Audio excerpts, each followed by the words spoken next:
Alright, what's up, y'all? Hope you are doing well. Back with another romance anime review. Today we're talking about a show called The Dark History of the Reincarnated Villainess.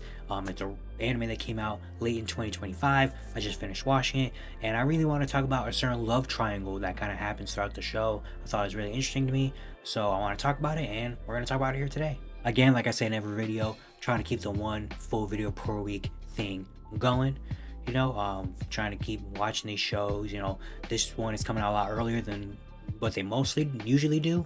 That's because I had a little more extra time, so I got to be able to watch a show very, very quickly and get this video out and done. Especially after watching Free Win last week, which if you missed last week's video, I talked about Free Win and watched it for the first time. Go check that out.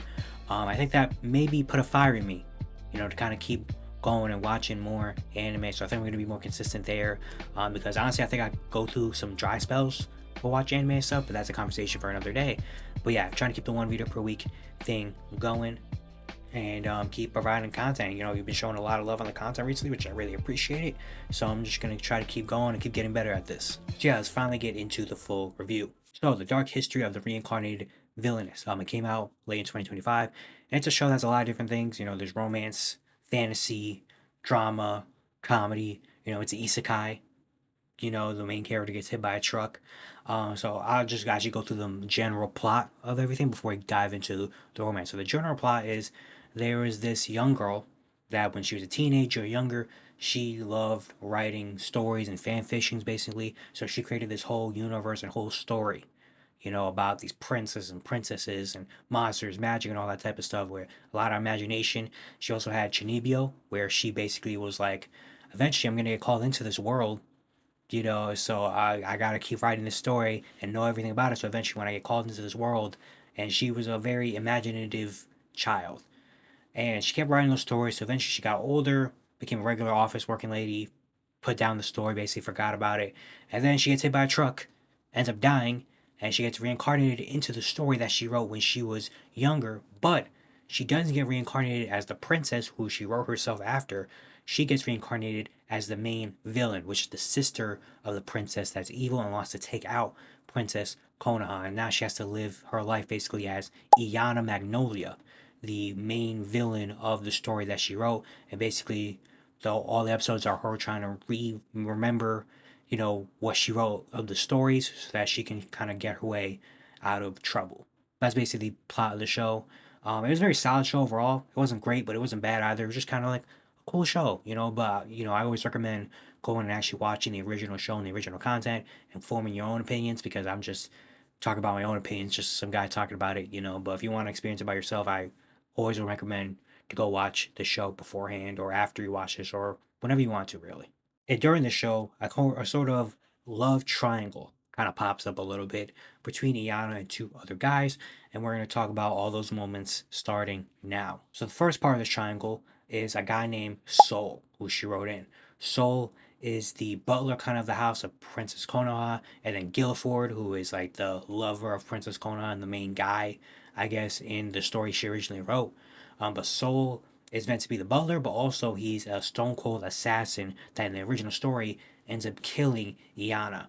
So Iana's obviously very, very scared of him. He's very kind of like, cold hearted. Well, not cold hearted, but just comes off as really cold, not really emotion on his face, very sneaky because he's a trained assassin, obviously. So obviously he's going to be sneaky and cold and doesn't really talk too much. So how we start the show basically is her dying and becoming Iana. She realizes she's Iana in this world, and she was planning on taking out Konoha. She gets captured by kind of, I guess, the army troop that was sent to go find her, and she eventually gets shunned out into a different house where she's getting guarded by and watched by Soul. And Soul was like appointed as the person to keep an eye on Iana. And so they first meet there, and obviously Iana is terrified because she knows in the story Soul is the one that eventually ends up killing her and assassinating her. So she's on edge every time he's around, whether it's him coming up and just greeting himself, him being nice to her, him being civil with her. She's just scared of everything that's going on because, again, she knows that he's going to be the one that kills her. So she's trying to do everything in her power basically to not end up being killed. Actually later she ends up giving words to him when they're in a forest together, because now in this new headspace and new reality where now she is the main villain, she wants to change her ways. She wants to kind of do anything she can for Princess Konoha, because Princess Konoha is the person, that was kind of written after her. Because so now she wants to not be the main villain anymore. She wants to be a good person, which obviously, changes everything about the story, basically. And so she wants to write a letter to Princess Konoha, to her soul delivers a letter. Him and Gilligor talk about it, whatever, and they're in a forest, and eventually she ends up giving Soul some words that in the original story Konoha said to him earlier, because Soul had a hard life growing up and all this different stuff, and Konoha gave him some words of encouragement. So she tries to do the same thing to kind of let Soul's guard down a little bit and kind of let Soul kind of soften up to her in some way, and those words actually do hit him a little bit and inspire him. Also, something you got to think about for the rest of this show is that Soul's main dedication is to Konoha, because in the original story that she wrote, Soul has a secret kind of crush on Konoha, and so that's his dedication, is he'll do anything to protect her, and Yana knows that, and so her doing that kind of messes Soul up a little bit, because like, how do you know that's what she said to be? Like, what's going on here?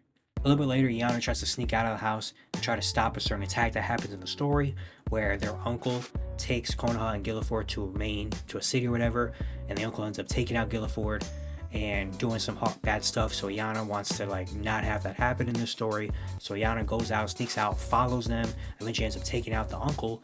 And when the uncle tries to attack Yana, Soul is there and saves her. And we learn that Soul was following her the entire time, something that happens a lot in this show, where wherever Yana is, Soul is probably not that far behind.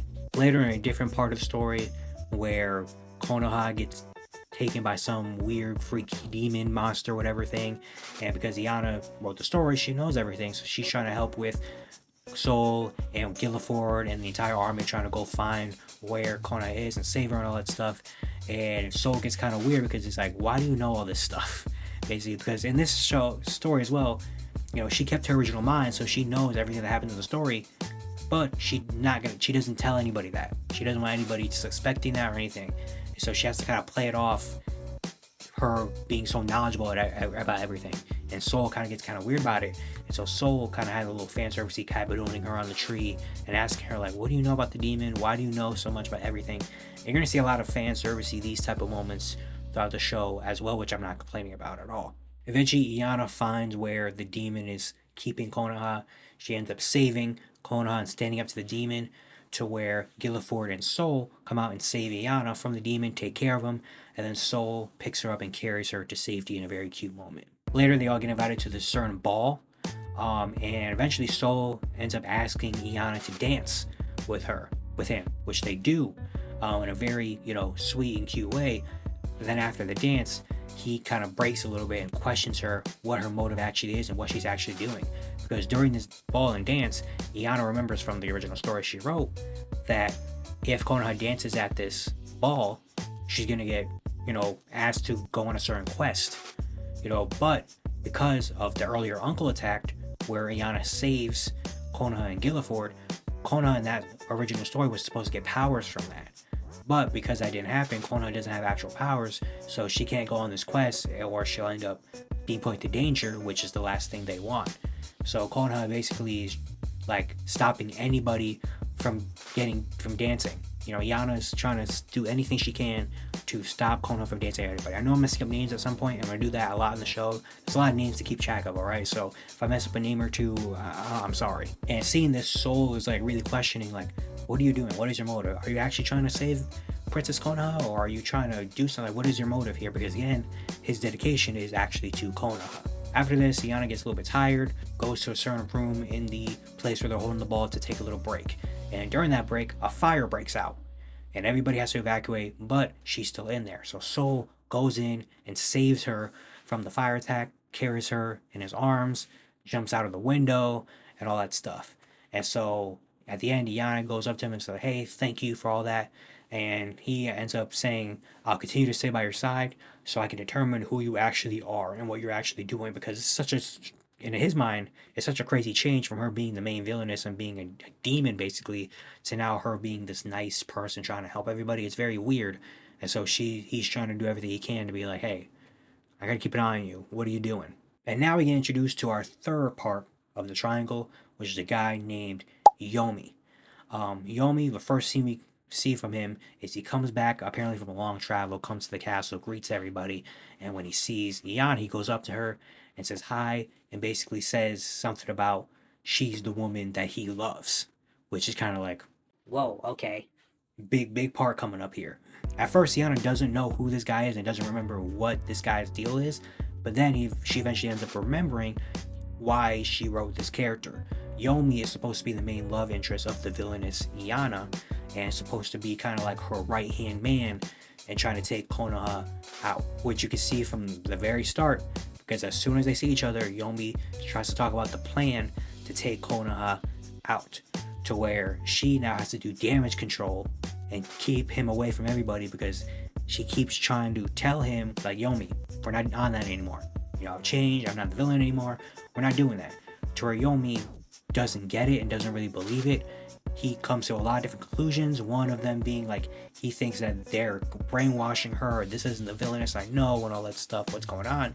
And during this moment, we eventually see kind of into the mind of Yomi and seeing like he likes her evil and dominant side, you know, and even a sweet moment where he says like, I want to be with you, do whatever you want because you did so much for me, I want to repay that for you, and I want to be by your side for everything, which is very, very cute. Even if it's for villain stuff, it's very cute. So now in this part of the video, we're gonna go back and forth between Soul and Yomi moments.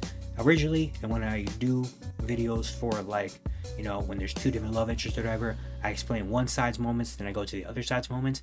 But for this one, I feel like it made more sense for, you know, keeping up with everything with, you know, going in chronological order instead of separating them into two different parts.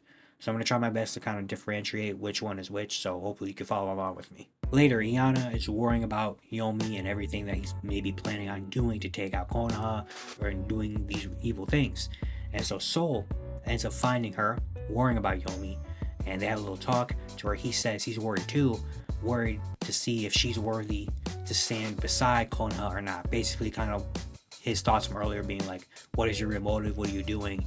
And even has a little bit of a touching your face, kind of again, fans or mercy type moment, and then he walks away. To where Iana is very shaken up and rattled by this because, again, you got to keep in mind, Iana sees Soul as like, this is an assassin that's going to kill me. So for the entire show, in her head, she's trying to do everything she can to not mess up, because one simple thing and Soul could just end her life, boom, like that. So she's always on edge around him, and so she's kind of trembling a little bit because it's like, why did he touch me like that? What's going on? What's going to happen? Yomi ends up seeing this, comes up and kind of like protects her and says like, I'll take care of him, kind of setting off a rivalry between Yomi and Soul, and this is where things start getting a little bit spicy. At this point, Yomi is trying to protect Iana from Soul in a lot of different ways. He's setting up different plans and stuff to take Soul out, thinking like he threatens her too much and he's too much of a risk towards her, so I'm going to try to take him out. A little later, Iana saves Konoha from Yomi, where Iana learns of a plan that Yomi's going to probably try to take out Konoha when she's in the middle of the night, and so she kind of dresses up as Konoha, goes into Konoha's bed, and when Yomi comes there and looks like he's going to kill her, she pops out of it, and basically they have a little bit of a fight. She defends her, and now they're on the roof and having a big discussion, and Yomi's like, what's going on? Why are you doing this? To where Iana keeps repeating like, dude, I'm not a villain anymore. We're not doing this anymore. Get it through your head. Basically, what are you doing? And during this conversation, Soul ends up getting brought up about like the butler, like what's his plan, all this, like what is he doing? To where Iana says at one point, like, I absolutely need Soul. And that's the part that Soul hears, because again, wherever Iana is, Soul's probably not too far behind. And Soul followed them, and the only thing you heard in that entire conversation is, no, I need Soul. To where it kind of hits him a little bit. During this conversation, a gust of wind knocks her off the roof, because if I didn't say it earlier, they're on a roof during all this. So a gust of wind knocks her off the roof. It looks like she's going to fall to her death until Soul comes out and saves her, catches her in midair, holding onto the building, and also whispers in her ear and apologizes for taking so long, to which she melts, which I feel you. At the end of that day, Iana kind of goes crazy a little bit in her room because she's like remembering all the different things that are happening from the story and all that stuff, and it's really messing with her brain to where she gets a little bit loud. And Soul comes in to kind of check on her, like, hey, what's going on? And Yomi comes right in after him and kind of like tackles her on the bed, like, hey, is everything okay? What are you doing? And Soul and Yomi have a little bit of a face off, a little bit where they're exchanging remarks between each other and setting things up. And this is kind of where the love triangle starts a little bit. So now Yomi has a real plan of like, we're gonna try to take Soul out because Soul is a threat to Iana. And so next morning, where Soul is guarding Konoha when she's having tea, Yomi comes out and tries to use magic on Soul because he knows magic. He's the only person in this that knows magic because apparently what he came back from was learning magic, and he was written to know magic. So he's trying to use a magic spell to kind of distract or maybe take out Soul, to where Soul jumps out of the way. And as soon as he jumps out of the way, the first thing he goes to is looks at Iana, who is kind of stalking them from behind to see if anything was going to go on, to check if she's all right. It even asked if she's worried about him in a little bit of a playful moment that we don't see from him too often. Later, everybody's out in the forest, kind of having tea, doing all this stuff. The tea ends up getting poisoned by Yomi because, of course, and Iana's trying to like take Yomi out of the situation because she could tell things are kind of brewing and stirring up, and she doesn't want anything bad to happen to anybody. So she tries to take Yomi out of the situation, to where he grabs Iana instead because he's like, I don't want you to run off too fast and fall, and a little bit more of a fan servicey moment that he gets a lot with Iana. And after all this, eventually it finally happens. Yomi goes up to Soul and challenges him to a duel, which he accepts because basically it's like, hey, you don't mess with me, I don't mess with you, I don't like the way you're treating Iana and anything like that. Let's duel right now. To where Soul says, okay, let's go. While they're having a duel, it seems like Yomi is winning, to where it kind of messes with Iana because Iana coming into the battle knew basically 100% guaranteed Soul's gonna win this, like no question. But she sees him struggling, and then she realizes and remembers that when Soul saved her from falling off the roof, he messed up his hand because he was trying to grab the roof and grab her at the same time, and it messed with his hand. And so she realizes this, and it's like, oh shoot, like I can't have him get killed in this situation, in this battle, like that can't happen. And so eventually she comes up with the plan. She goes in, steps in the middle of both of them, and kind of defends Soul from Yomi, saying like, hey, I'm not gonna let you go on to this battle. Takes Soul's sword and says, I'm gonna fight for you. And kind of stands up to Yomi in a way, even though she's terrified inside, which I feel you, but she stands up for him. To eventually Yomi puts his sword down and calls off the duel because he knows in his heart he can't hurt Iana. I would say kind of choosing sides there, but then I also think if it was the opposite and Yomi was hurt and she knew that, she probably would have done the same thing on the other end. So I don't think it was a choosing between who scene. It was more of just like her not wanting any of them to get hurt for a pointless reason. After this, Iana gets kind of bedridden and sick after this battle. So when she finally awakes, Yomi's the first one there. Apparently he was there for the entire time, kind of staying with her, first one to make sure she was safe and everything like that. And very, very sweet. And after this, he's still trying to go on with the plan of trying to maybe take out Konoha and take out Soul and all this, to where once again Iana's still trying to convince him, Yomi, please stop. This is all whatever. And then she finally gets in her head and realizes, wait a minute. The one way I'm going to be able to convince Yomi that this is real is if, I kind of put on a little bit of an act. So she goes into a villainous act where she pins Yomi up against the wall and says like, hey, this is all a fake plan. This is all a plan. This is all fake. I'm just trying to get into their good, sweet spot, and then we take them out later. Okay? So don't do anything. Don't try to take anything out. Don't try to interfere with the plan. Just go along with it, and I promise we're going to get that going. All right, just stay out of the way, basically, is what she's saying, to where it actually works. Yomi kind of, it's kind of like a thing of like, oh my god, that's the villainess, that I know and love. Oh man, and now he changes as in his show. He changes, and now he becomes a very happy guy, very kind of doting, very loving, and all that stuff, especially towards Iana. Because now he finally got a little bit of that confirmation of like, oh shoot, she's still a villain inside. This is all a plan. Okay, I'm not gonna step into your work. Do whatever you need to. Even in fact, I'll become friends with them too, and I'll become a part of it, so we can all work together.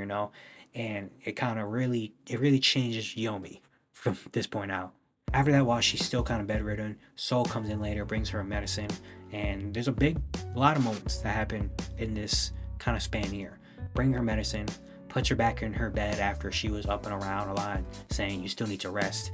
Wants to check her temperature, which she wrote in the story the only way to check temperatures is by pressing foreheads against each other, because okay. He touches her hand multiple times, seeing like the cuts and the bruises she has because she took his sword, and it's not, she never really held a sword before.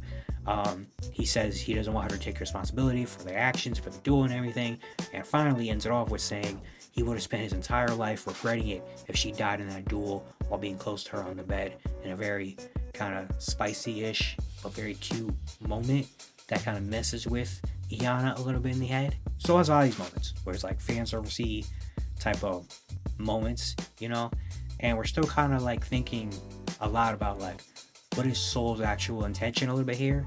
Like, does he have feelings for Iana? Maybe, but also does he not? Like, is he doing this on purpose? He's not doing this on purpose. Like, what is his motive, basically? A little bit after that, we have another arc of like there's woman in the town going missing, and we get introduced to this guy named Chanel, who is like the main police officer of the squadron, and eventually him and Iana get alone a moment together, and Chanel starts interrogating her because in Iana's villainous life, Iana and Chanel were kind of like butting head rivals because obviously her being the main villain, him being the main police officer, he had to stop her from doing a lot of things a couple times, and they didn't like each other. And so Chanel thinks that Iana's a part of this plan as well, starts interrogating her, and it gets physical to a point where he like pins her on the couch and starts like choking her, and it's a very like intense, tension-filled scene. But then Yomi ends up coming to save her from Chanel. Even though Soul was there too and kind of helped save her, Yomi did more of the actual work of like pulling him off her and all that stuff. And now we keep going with that arc, at a party and all that stuff. And Yomi's not a part of this arc because apparently he gets sick, so he can't go with them to the ball and all that stuff. So gonna be a couple Soul moments from here on. While they're at this certain party, Iana befriends with another girl that's getting kind of bullied and messed up, and Iana steps into the middle of this argument between her friend and another girl. She gets wine spilled on herself, so she tries to like run away and kind of get away from everything and try to find kind of a way to, I don't know, escape that. And Soul sees that. Soul takes her away, brings her to a little bit of a secluded area where she can bathe and relax, and even washes her hair and kind of teases her a little bit in a moment we haven't really seen from Soul at this point. Then we get this whole battle and different thing of Iana finding out that the Duchess, Susalina Rosa Amarilla, I think is her full name, she was the one behind this, taking away the girl because she's a freak. And I wish I had like I was a reaction channel at certain points, because from the moment she stepped on the screen, I knew she was a part of this and she was a weirdo and a freak. And it turns out she was, and I was freaking right about that, and I want that to be known that I was right about that, even though you're probably not going to believe me, but I don't care, because I know I was right about it. So eventually, Iana plays a big part in finding out that she's the one that was behind all the women taken away, and eventually she ends up getting caught and taken away, and while she's in cuffs, she asks for one more sip of her wine. And Iana knows from the story she wrote that this sip of wine is supposed to kill her. She basically going to kill herself before getting taken into the police. And so Iana kind of slaps the wine bottle out and saying, no, you can't do that, to where Susalina's minions, who almost got arrested, came out and tried to get one last hit on Iana, to where Soul comes out and protects her, knocks him out unconscious, and then goes up to her later and says the line of like, you're the only one that could put my heart in disarray like this, which Iana gets triggered a little bit by, because she wrote this line for Soul to say to Konoha at one point in the story, but now he's saying it to her, and it kind of messes with her a little bit and kind of throws her off guard of like, why is he saying this to me? And from this point on throughout the show, Iana thinks that Soul is enraged with her and mad at her because of the certain glares and the certain like things he's saying to her, because again, you got to keep remembering in your mind that Iana is scared kind of Soul, because she kind of thinks one little thing can set him off and trigger him, and all of a sudden she's dead. He can just slice her neck at any moment in time. And so with him being stone cold and not really being an emotional guy, not really saying his thoughts, and him questioning her, she's kind of like always on edge around him. And at this point she thinks he's like really mad at her and enraged with her for putting herself and potentially Konoha in all these different situations. Which, is he mad at her? I don't think so. But again, we never really know with Soul because he never really says his feelings or anything out loud. And we're always kind of left questioning, like, what is his actual motive a little bit here? He saves her from a giant monkey attack. I have to explain that because that sounds crazy. So they get back from that party and everything, whatever, like that. And this monkey comes in and like steals one of Konoha's gifts she got from Guilford and runs away. So then Iana sees that, and Iana runs after the monkey to try to go like get the present back, and obviously, of course, Soul goes out and runs after her.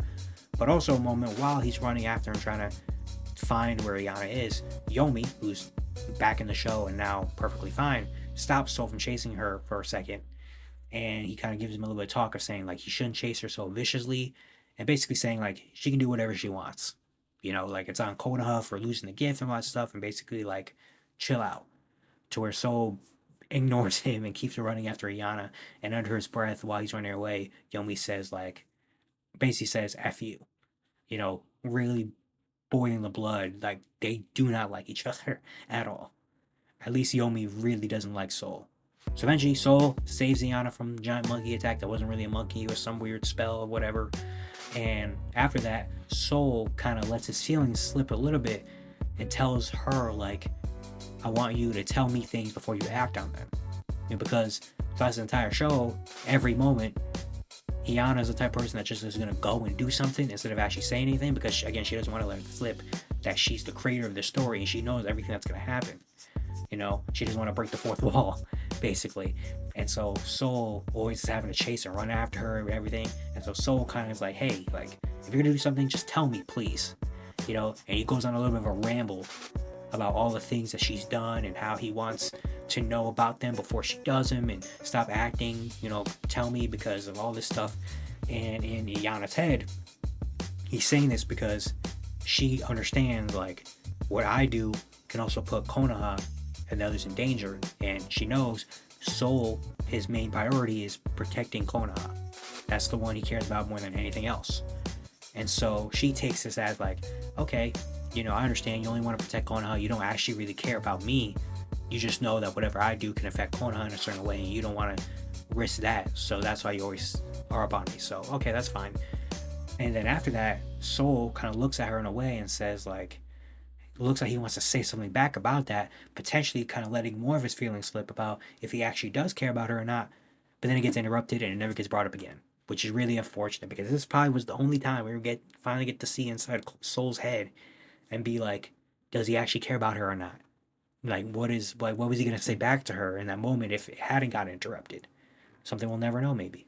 After they go to a little lake and whatever, kind of just to refresh after everything that's been going on. And while they're there, Yomi takes Iana and wants to go to the lake together alone.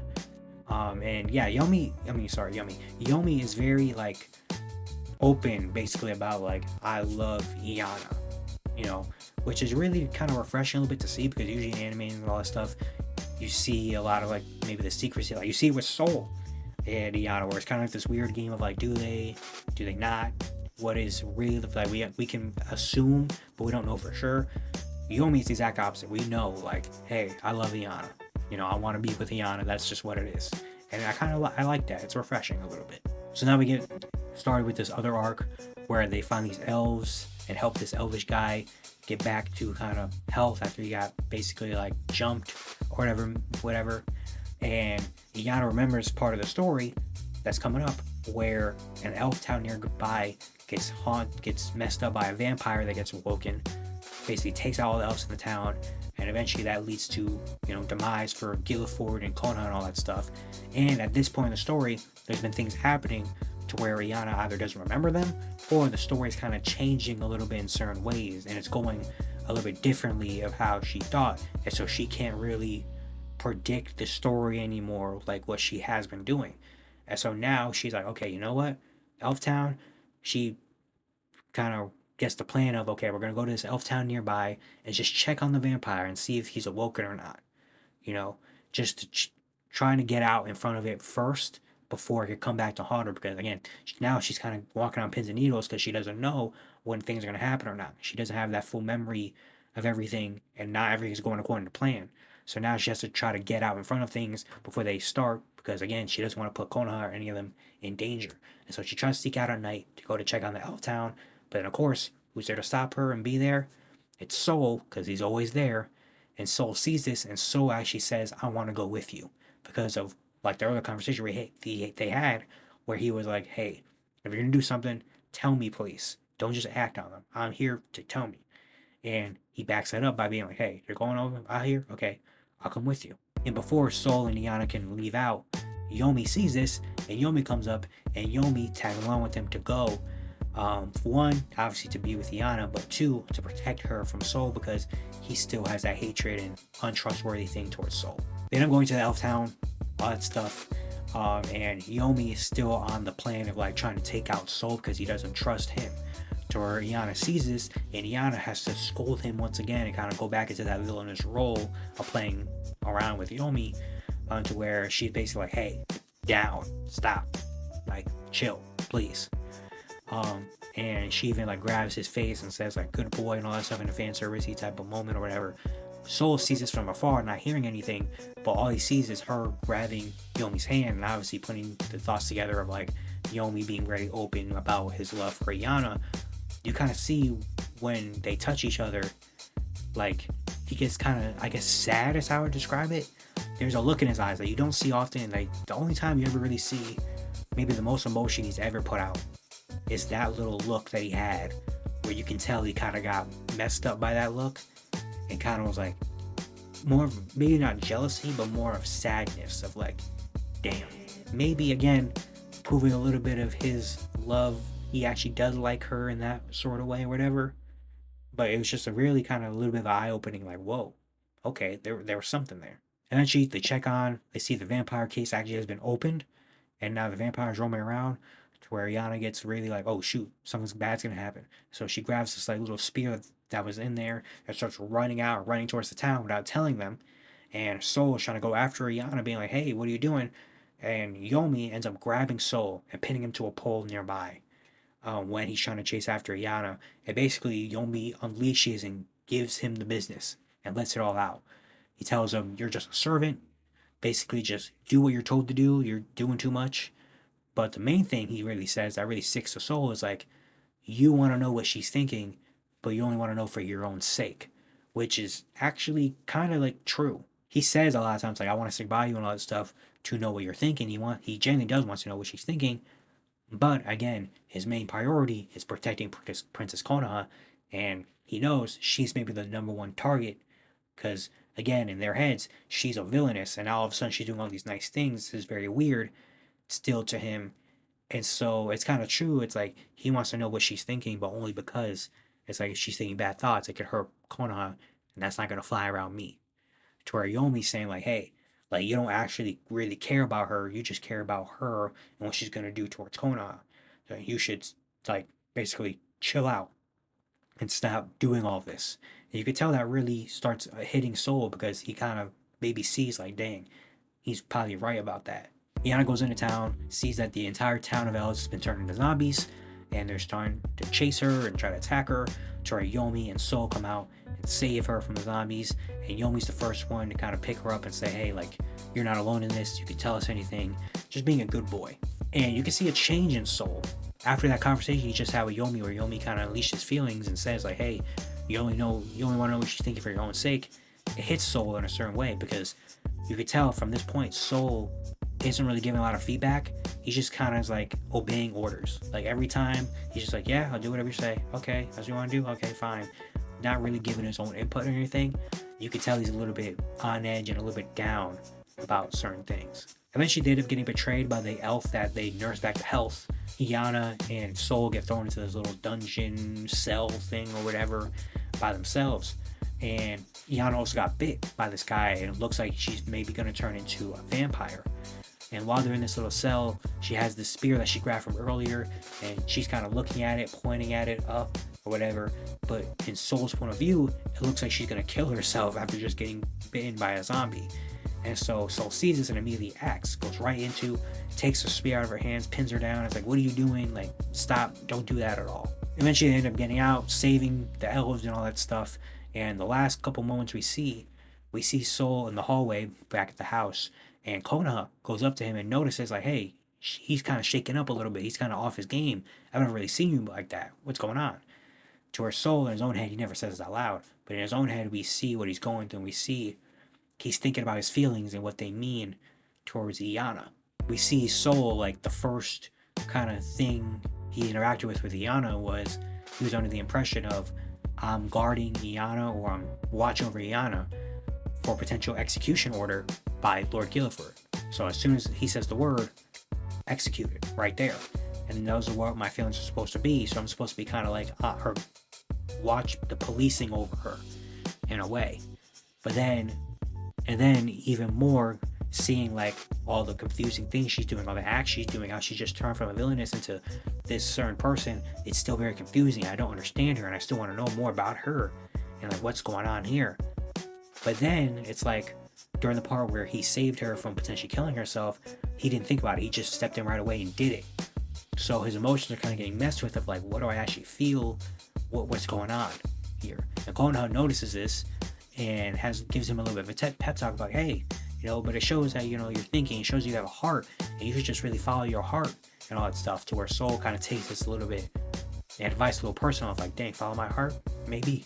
The final moment in the season is, so Iana and Guilford are trying to like cook something special for Konoha, to where they're in the kitchen, doesn't go well, the explosion that happens, Konoha and Soul go out to check on them, and Soul sees that, Soul kicks him out of the kitchen and is like, hey, I got this from here. To where Iana is like, hey, like, no, I want to cook for her or whatever. To where Soul kind of does a little bit fan servicey moment, grabs her and is like, hey, well, maybe later I can give you some extra special training in cooking. A little sweet fan servicey, ooh, spicy moment. Soul then walks off. And Konoha has a little bit of a giggle seeing Soul walk off. And now this is like a speculation and maybe a prediction or whatever by me. But that little giggle by Konoha while seeing Soul walk off after just interacting with Iana, I think maybe Konoha noticed Soul has some sort of feeling toward her. Maybe she doesn't know it's romantic or anything like that. But I think Konoha maybe put two and two together because of the conversation they just had earlier, where Soul's kind of shaken up a little bit and going through something a little bit mentally. Then he sees him do that to Iana and then walk off, and he has this sort of happy aura that he's portraying, which you usually don't see from him that often. Maybe Konoha put two and two together of like, maybe Iana has an effect on Soul. I don't know if she knows it's romantic or knows it's a crush or think it's anything like that, but I think it's just a little bit of like, oh, okay. Like they're getting closer to each other. And that's the end of the season. Overall, a lot of moments, obviously. The way Iana treats both of them, I mean, they're both very different characters, but realizing and going through all these moments, seeing like, dang, she actually kind of treats them the same way, because Iana has the mind of the person that actually wrote this story. She knows the ins and outs of these characters, and so she kind of treats them in a similar way, where for both of them, she's kind of like trying to play cool, trying not to set them off, because she knows at any point, with Yomi, she sets him off, he can go killing, and it would end up looking bad on her, because her and Yomi are like this. If she sets off Soul in a way, Soul can just slice her neck and it's over right there. So it's kind of like very interesting how she treats both these characters kind of in a similar way, even though they're two completely different personalities and different characters at all. Some good romance, obviously. Some of these weren't as amazingly romantical moments as you see, but again, romance isn't like the number one thing in the show. It's more about the fantasy and some of the other stuff about it. So I try to get as many romance moments as I possibly could. But yeah, you can see the way they both treat her. Like, again, Soul being the more kind of non-emotional, stone cold, but it's still kind of like, does he like her, does he not like her, I don't know. But then Yomi being the exact opposite of being like the openly kind of like, whatever you say, I'm here for you, I like you, all that stuff. So, again, two completely different characters in this way, and it makes the love triangle kind of good, seeing two different perspectives of it, and not both of them being very similar. They're both very different in the way they approach these things. Now, overall, who I like more, honestly, I'm more of a Soul guy. I like Soul more personally in this love triangle, and I think I like more of the romance between Iana and Soul because kind of like the unknowingness of it. With Soul, again, portraying and coming off as this stone cold, emotionless guy. But when it's Rihanna, there's something a little bit different about it, and I like that a lot. And also, again, I think I like the entertainment and maybe the story more of Soul maybe figuring out his feelings toward Iana in that way. It's funny because the first time I watched through this show, I really liked Soul, and I honestly wasn't really a big fan of Yomi. I thought he was kind of annoying at some points.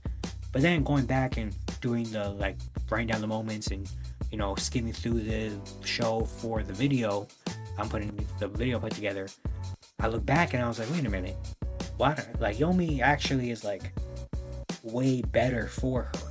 And he's not as annoying as I thought originally. You know, my thoughts and feelings have really changed on Yomi. I just think he's very, like, a goofball-y type of character, which is some sort of charm to it. But if this is like a real romance and like real life or whatever, Yomi is better for Iana 100% of the time. 100%. Like, Yomi only wants the best for Iana. Yomi is there for Iana whether she's a villain or not. He's always the one right there by her side. And their story is really cute of them being like childhood friends. And then, you know, Yomi was bullied and Iana helped her from that. And now Yomi's trying to pay that back for Iana and, you know, trying to be there for her. And they're like really, really cute and sweet together. And again, with Yomi being so open about everything, it just makes things so much better. And so if this is a real woman, it's 100%. If Yomi was the main character, I think, in this show and had maybe more of the time that Soul had, I probably would like Yomi and Iana more. But for story and entertainment purposes, I like Soul and Iana more because there's just more of like confusion, I guess. There's more questioning. There's more of, it's making you want to see more of like does he actually like her? What is the actual motive to her? Are they actually going to get together? And it's more of like the journey, which is like, I like a lot more, I guess. But overall, I mean, they both have their ups and downs or whatever. I like Soul more, but I can see, like, I don't think there's a bad option to me personally. There's even other romance moments she has, like her with Gilliford. There's some romantic moments there, because in her mind, she's the original story writer. She wrote Gilliford as more of like the perfect man, you know, what she likes. And in the original story, one of the main motives of the villainess Iana was to take Gilliford away from Konoha, you know. So obviously they're gonna have some romantic moments there, and Gilliford kind of opens up and kind of really starts respecting Iana and all that stuff. But I don't really put those as romantic moments because I don't view them as like romance as much as the others, because if you see how Gilliford and Konoha act towards each other, those two are like inseparable. So I take the Gilliford moments with Iana more, it's just like he doesn't really know personal space, or that's just, he's naturally a flirty person. I think I don't take them more as like, oh shoot, like you have a wife, like why are you doing that? Like I don't take them as that personally. And then you have Shino, who was like the main officer guy. They have moments too. It's kind of more of like a little bit of an enemies to lovers situation, where they start off as hating each other and all that stuff, but eventually they have to work together to take out the Duchess Susalina, you know, and they work together, and eventually they end up kind of having some sort of respectable, civil, you know, relationship towards each other, you know. And there's some fan servicey moments in there as well. So, you know, they didn't really expand on that a whole lot after like maybe like 3 or 4 episodes, but there could have been something there too if there was a little bit more moments between the two. Again, overall, I think it was a solid show. You know, I don't think it was great, I don't think it was bad, I think it was solid. It entertained me. You know, I watched it very quickly, so that's always a plus. Definitely some things though that I would love, like, I think the one thing that bothered me, I think, throughout this romance is like, I feel like every episode kind of reset the relationship in a way. And I feel like there should have been more progress made than actually there was with Soul and Iana more, because there would be like an episode and then Soul does some good things, and Iana's thinking like, dang, is Soul actually that bad? And Soul's also thinking, is she that bad? Then we go to the next episode and I feel like it resets to where Iana's scared of Soul and Soul is more confused about things, and it just feels like it kind of got a little bit repetitive and a little bit like, dang, it feels like every episode we're restarting from step 1 again, instead of making, I mean, they made progress for sure, but I feel like they could have made more. I feel like there's some moments where it kind of like, they kind of reset things and kind of brought things back down to earth a little bit in ways, you know. I feel like that. And also like to see Iana maybe take more of the romantic little leaps, because I feel like most of these romance moments were Soul or Yomi doing it to Iana and putting the move on Iana, instead of Iana putting the move on one of those two. But I also understand it though, because again, in Iana's mind, she's not thinking about romance right now. She's thinking about, how am I going to survive? How am I going to stop Sol from killing me? How am I going to stop Yomi from killing everybody? How am I going to protect Konoha? How is the story going to go? She has so much on her mind that I understand that. But hopefully if we get a season 2, which we're getting a season 2 because the way the show ended, there's still a lot of things left to sort out, so we kind of have to be getting a season 2. And so hopefully in season 2 we get a little bit more of maybe Iana taking initiative at some point in the romantical moments. But yeah, overall solid. Let me know how you feel about the triangle, who you would pick, Sol or Yomi. I'm a Sol guy, but I can't fault you for picking Yomi at all either. But overall, solid show. I'll give it a decent, solid thumbs up, you know? Woohoo! Yeah, that's all I got. Thank you all for watching. Again, trying to keep the 1 video per week schedule going. Very excited to watch some more romance anime. There's been some bangers apparently that have been in this season, so I'm very excited to get to that. And yeah, continue to get this channel going. Shorts are coming out very soon as well. If you do like the video, hit the like button. I really appreciate it a lot. Leave a comment down below, whether about the show or about whatever kind of. It just helps out the algorithm, so leaving a comment, liking the video, it mean a whole lot to me. And if you do like the content, hit subscribe. You know, hit the subscribe button if you like romance anime, like hearing me talk about romance anime, want to keep up with romance anime. Hit subscribe. You know, I'd really appreciate that a whole lot. Also, go check out my main channel, Everyday Hoops, linked in the description below. It's a channel we talk about basketball, literally the exact opposite of what we do over here. So if you like basketball, know someone likes basketball, let them know about the channel down below. We've been doing pretty good over there, so leaving a subscribe would mean a lot. And yeah, I'll see you guys later. Peace out.